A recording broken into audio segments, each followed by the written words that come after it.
Once upon a time, I was a fairly good Toastmaster. I gave speeches that were informative, speeches that persuaded, speeches that inspired. But the feedback I kept getting was that I was missing an important emotional connection with the audience. They felt that they were in a classroom. Well, being a teacher and being accustomed to lecturing, that was quite a natural thing. All of that changed a couple of years ago when I attended a seminar by Craig Valentine, a former world champion of public speaking, a speaker, a trainer extraordinaire. And he recounted a mantra of Bill Gove, the founder of the National Speakers Association. That mantra was, tell a story, make a point.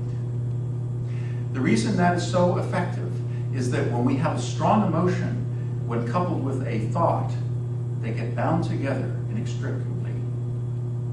For example, do you remember where you were when the Twin Towers fell? Or more recently, when Osama bin Laden was killed?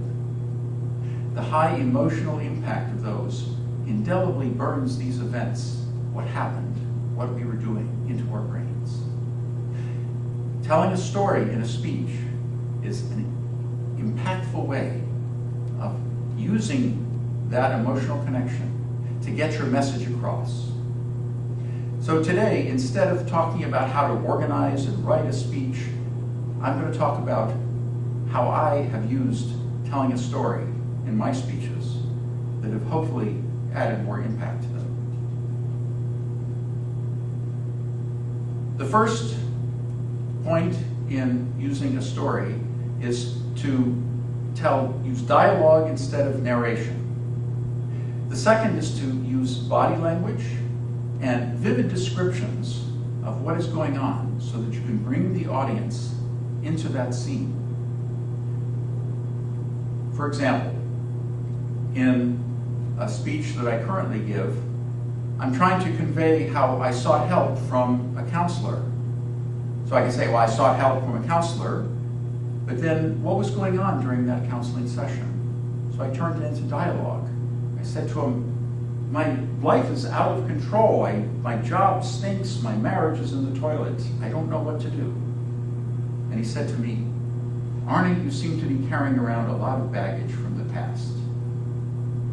So by use of dialogue, I'm able to convey what was going on. Now, earlier in the speech, I was trying to convey a feeling of rejection.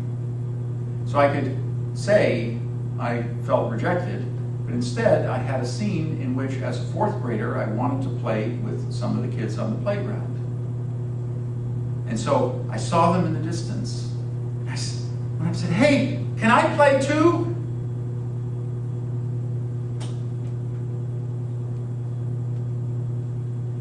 So instead of spelling out the entire narration, I was conveying what happened through that interaction. And then I could go on and make my point about how it felt to be rejected and how that continued. Later in the speech, I conveyed romantic rejection through a phone call of a 9th grade girl that I had a terrible crush on. And so after a week of wanting to call her up, I finally picked up the phone and dialed it. In those days, we had dial phones. I said, Linda, this is Arnie. Would you go out with me?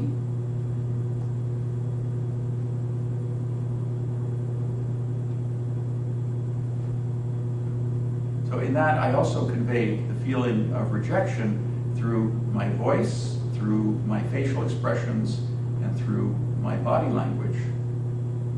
Now, in each of those last two cases, there was not a dialogue going on. I deliberately did not say what the other people were doing, or in this case, what Linda was saying. The reason for that was that I want the audience to be filling in their own example from their own story. So the connection that I want to make here is that the audience has their own example of romantic rejection or being rejected by peers.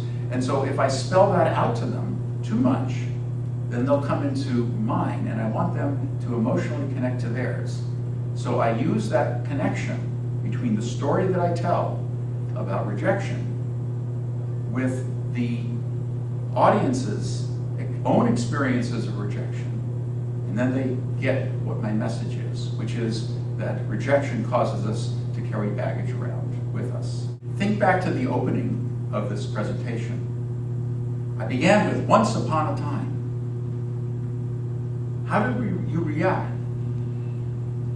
Think back to the beginning of this presentation. I started off with once upon a time. How do you react when you hear once upon a time? As opposed to, today I'm going to tell you about how to use a story in a speech. When we hear once upon a time, we know we are going to hear a story next. And we connect with our childhood when we were told by our parents, once upon a time, followed by a magical story. So in your speeches, use storytelling as a magical way of bringing your audience into your world, connecting with theirs, and getting your message across. So I hope this has been helpful for constructing your speeches. I encourage you to tell a story and make a point. And when you tell a story, use dialogue, use facial expressions, use body language. Sometimes have both of the characters in the scene, and sometimes only have one character in the scene. When you make that emotional connection with your audience, then you will get your message across in a much more powerful and memorable way.